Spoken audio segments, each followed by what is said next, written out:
2:36 ng hapon sa himpapawid ng Luhansk, isang pilotong Ruso ng Su-35 na itinuturing na isa sa pinakabeterano sa kanilang unit ang nag-scan ng kanyang radar sa buong frontline. Sa gitna ng malawak na kalawakan, may nakita siyang target na matagal na niyang inaasahan. Isang nag-iisang Ukrainian MiG-29 na lumilipad ng diretso, hindi nagmamadali, walang evasive maneuvers at mukhang napakadaling tagumpay. Ngunit hindi alam ng pilotong Ruso na sa loob ng 20 minuto, isang US-made Patriot radar system ang tahimik ng nagmamasid sa bawat galaw ng kanyang Su-35. Isang nakatagong Ukrainian missile crew sa ilalim ng mga puno ang may hawak na ng eksaktong posisyon, direksyon at bilis ng kanyang sasakyang panghimpapawid. Agad na binuksan ng Su-35 ang makina, umalis sa kanyang patrol route at itinutok ang uso pababa upang magsimula ng mabilis na paghabol.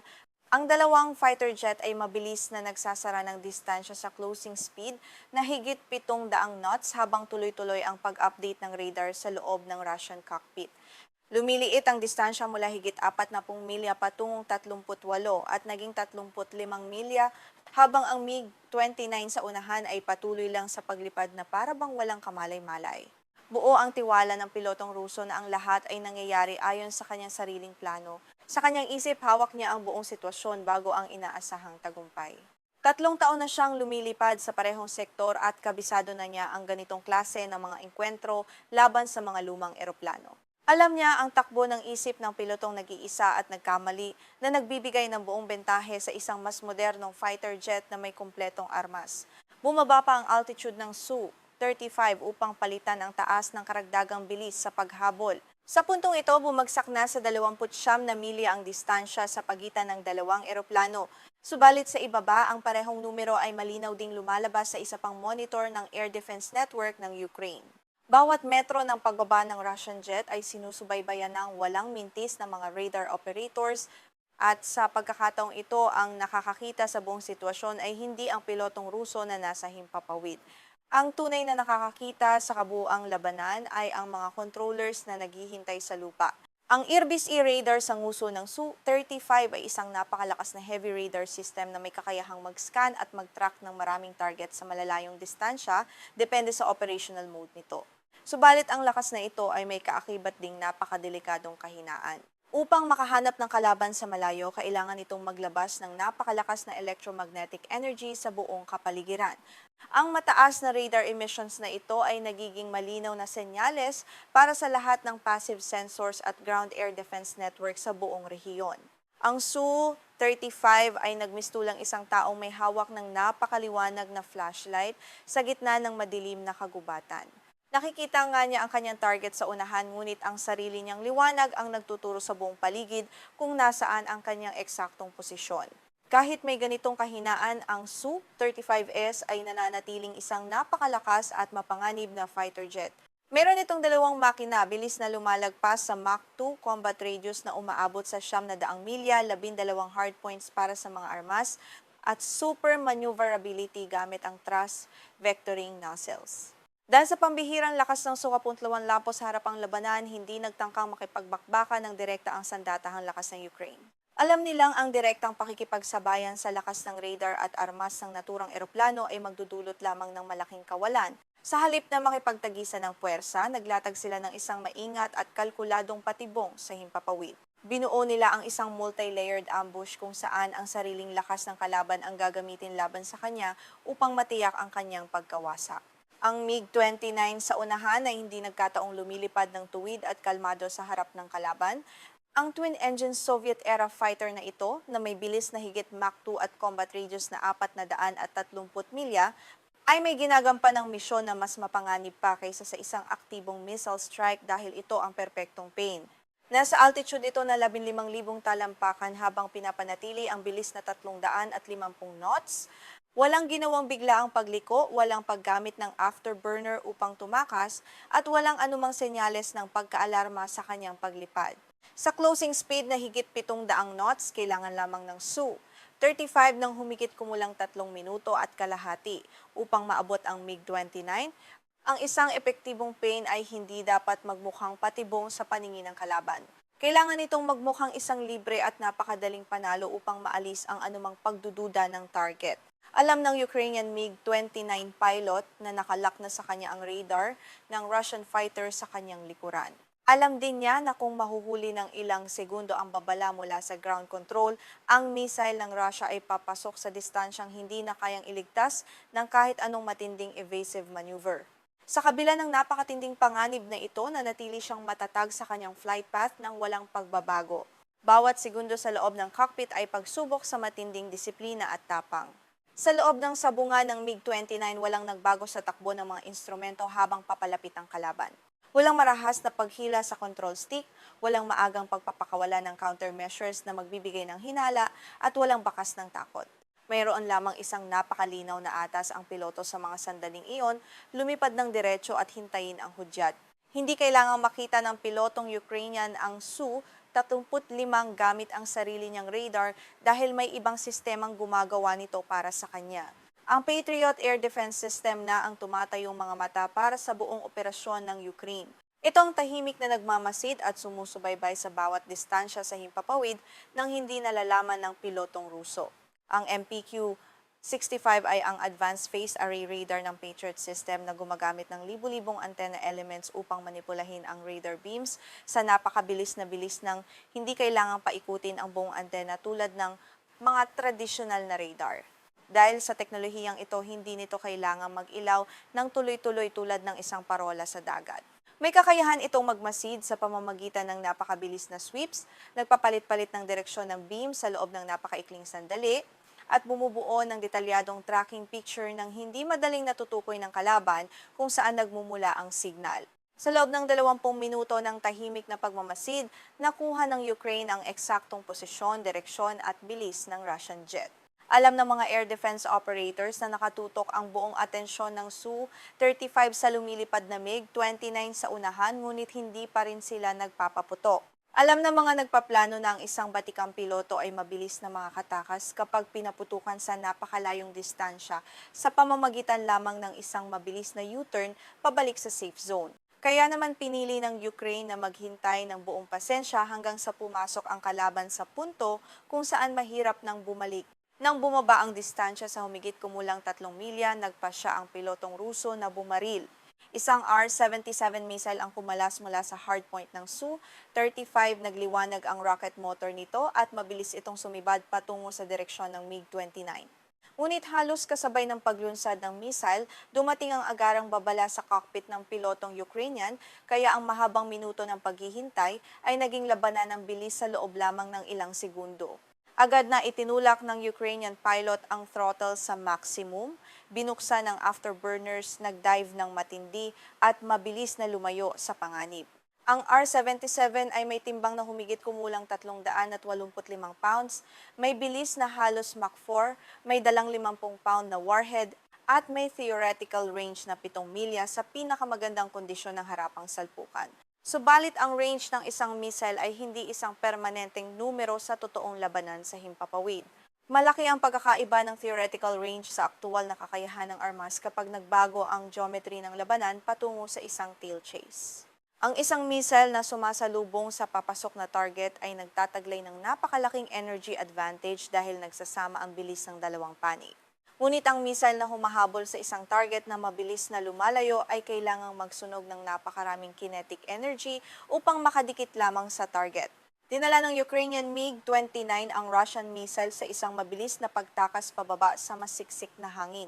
Pilit na humabol ang R-77 ngunit unti-unti itong bumagal habang nauubos ang lakas hanggang sa tuluyan itong bumagsak sa malalawak na bukirin ng Luhansk.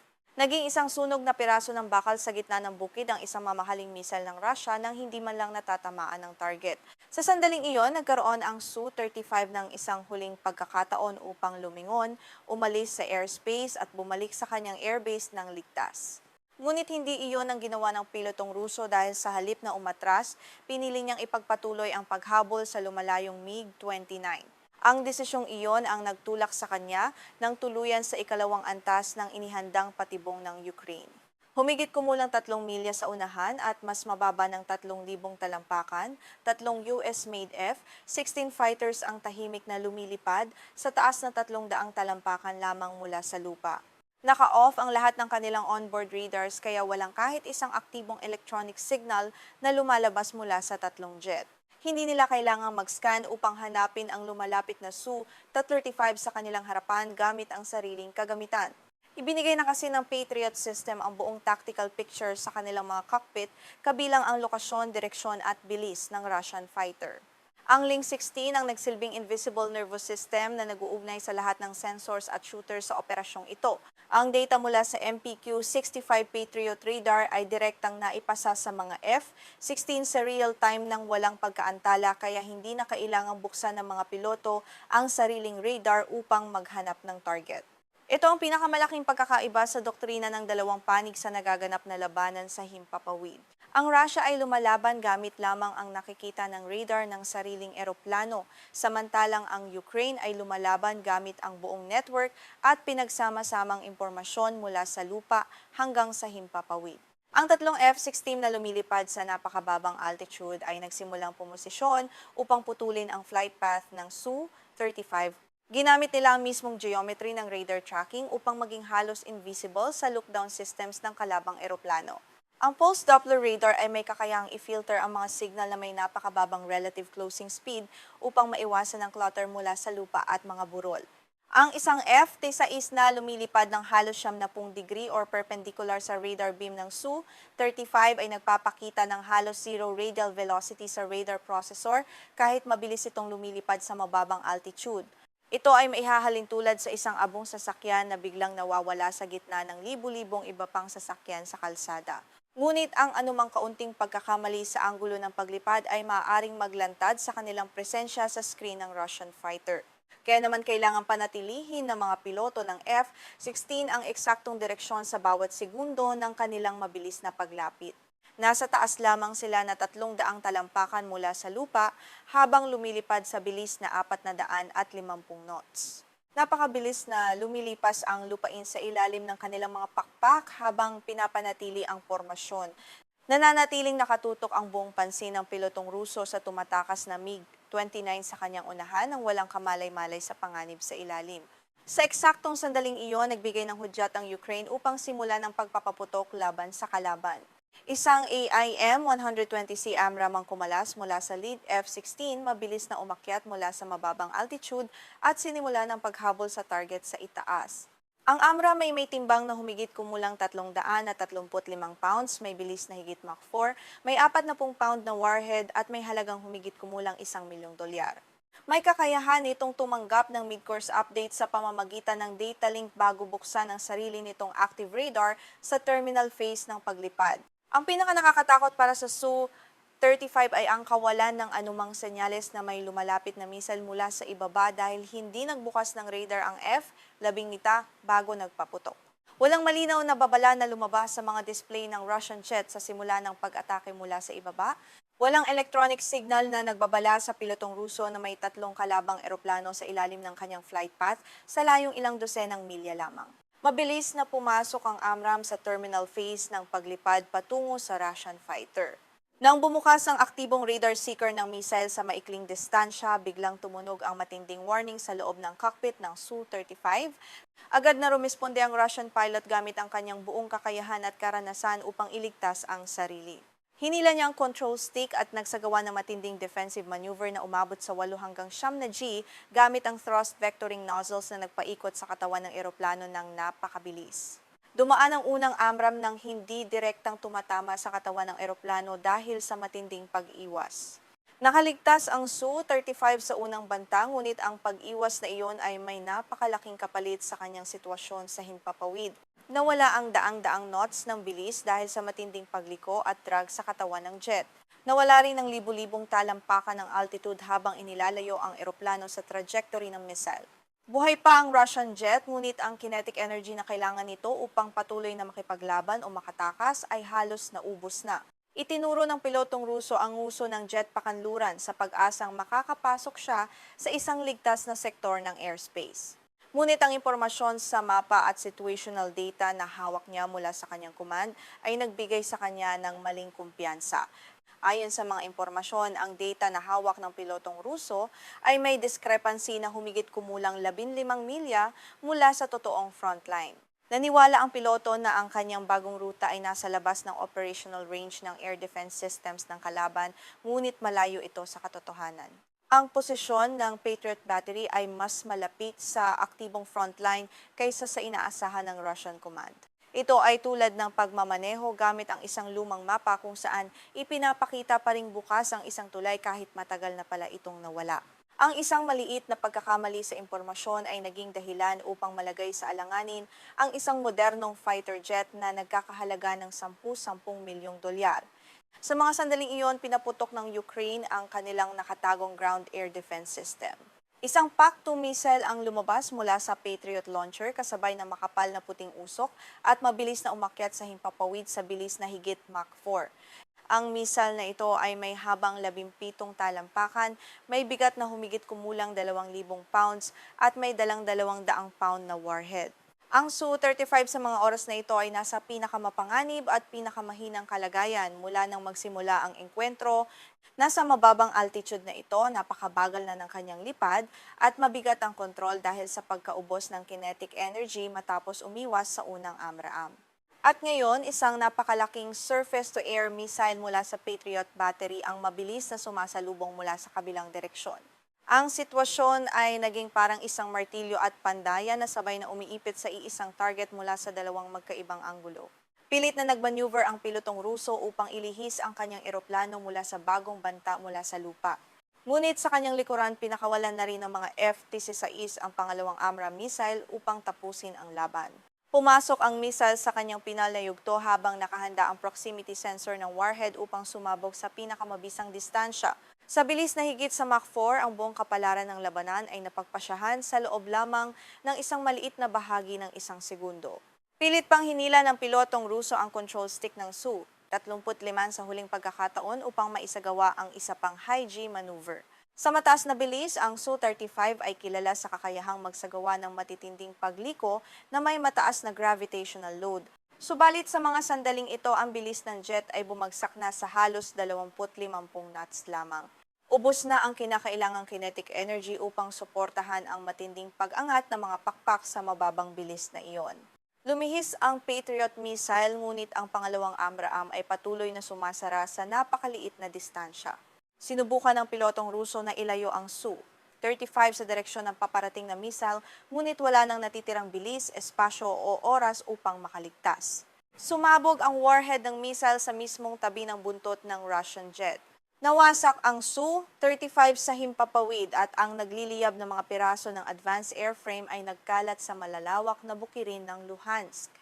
Ang buong air ambush mula sa simula ng pagmamasid hanggang sa huling pagsabog ay tumagal ng humigit kumulang 23 minuto.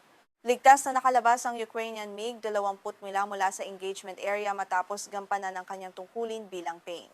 Naisagawa ng Patriot system ang kanyang misyon sa pagsubaybay at paggipit ng hindi nalalantad ang kanyang buong posisyon. Ang tatlong F-16 ay nanatiling hindi nakikita sa radar ng kalaban hanggang sa sandaling pinakawalan ang kanilang mga armas. At ang isa sa pinakamalakas na heavy fighter ng Russia ay naging sunog na labi na lamang sa lupa. May mga ulat na nagpapahayag na posibleng nakapag-eject ang pilotong Ruso bago ang pagbagsak, ngunit walang matibay na kumpirmasyong napatunayan sa kwentong ito. Ang tanging tiyak ay ang hindi na pagbabalik ng naturang Su-35 sa kanyang pinagmulang airbase. Ilang sandali matapos ang insidente, isang Ukrainian reconnaissance quadcopter na nagkakahalaga lamang ng ilang libong dolyar ang lumipad sa ibabaw ng crash site. Umiikot ang maliit na drone sa himpapawid upang idokumento ang bawat bahagi ng naganap na pagkawasak sa ibaba. Malinaw nitong nakunan ang nagkalat na mga bahagi ng fuselage at makina ng Su-35 sa gitna ng bukirin. Nakita rin sa video ang mga nakapaligid na linya ng mga puno, ang makikitid na dirt roads na bumabagtas sa bukirin, at ang pangkalahatang anyo ng lupain sa paligid ng pinagbagsakan. Isang simpleng commercial device na may mababang halaga ang nagpatunay sa tagumpay ng isang operasyong nagpabagsak sa isang advanced multi-million-dollar fighter jet. Ang mga landmark at anggulo ng terrain sa naturang video ay ginamit upang kumpirmahin ang lokasyon malapit sa nayo ng mosque, humigit kumulang 26 na milya mula sa aktibong frontline. Dahil sa mabilis na paglabas ng drone footage mula sa mosque, naging napakahirap para sa kabilang panig na itanggi ang pagkawala ng naturang sasakyang panghimpapawid.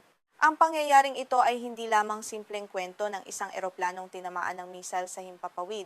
Ito ay isang malinaw na patunay kung paano nagawang gamitin ng Ukraine ang isang lumang MiG-29 bilang pain, ginawang mga mata ang phased array radar ng Patriot, ginawang tahimik na tagatira ang mga F-16 sa mababang altitude, at ginamit ang Link 16 upang pag-isahin ang buong operasyon sa real time.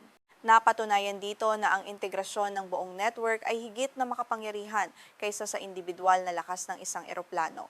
May malalakas at modernong fighter jets ang Russia, ngunit ang Ukraine ay lumaban gamit ang isang buo, konektado at disiplinadong sistema ng depensa. May napakalakas na long-range radar ang Russia sa kanilang Su-35, ngunit nahanap ng Ukraine ang paraan upang gamitin ang sariling signal nito laban sa kanila at magtago sa blind spots ng radar gamit ang mababang lipad at notching. May mga long-range missiles ang Russia na may kakayahang tumira sa malalayong distansya ayon sa theoretical specifications. Ngunit pinilit ng Ukraine ang mga missile na iyon na maghabol sa mga target na mabilis na lumalayo hanggang sa maubos ang kanilang kinetic energy sa masiksik na hangin sa ibaba. May piloto ang Russia na may mahabang taonang karanasan sa patrol missions sa rehiyon. Ngunit dinala siya ng Ukraine sa isang labanan kung saan ang bawat hakbang, bawat desisyon at bawat pagliko niya ay nakalkula na bago pa man siya magsimulang maghabol. Ang Su-35 ay hindi natalo dahil lamang sa kakulangan sa bilis o modernong kagamitan ng kanyang airframe. Natalo ito dahil nagawang gawing walang silbi ng Ukraine ang lahat ng kanyang bentahe sa pamamagitan ng tamang impormasyon, mas mahusay na koordinasyon, at mas malawak na pananaw sa buong sitwasyon ng digmaan kung saan ang impormasyon ay mas mahalaga kaysa sa bilis. Pumasok ang pilotong Ruso sa himpapawid ng Luhansk sa paniniwalang may madali siyang mabibiktima sa kanyang harapan. Ngunit ang lumang MiG-29 na kanyang nakita ay hindi kailanman naging biktima sa labanang ito, kundi ang pain na nagdala sa kanya sa sarili niyang kapahamakan.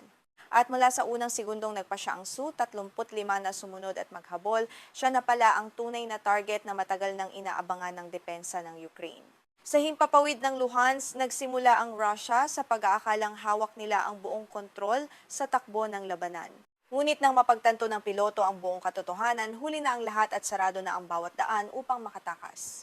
Ang Su-35 ay hindi lumipad patungo sa isang ordinaryong labanan sa himpapawid, kundi lumipad ito ng diretsyo sa isang maingat at nakamamatay na patibong.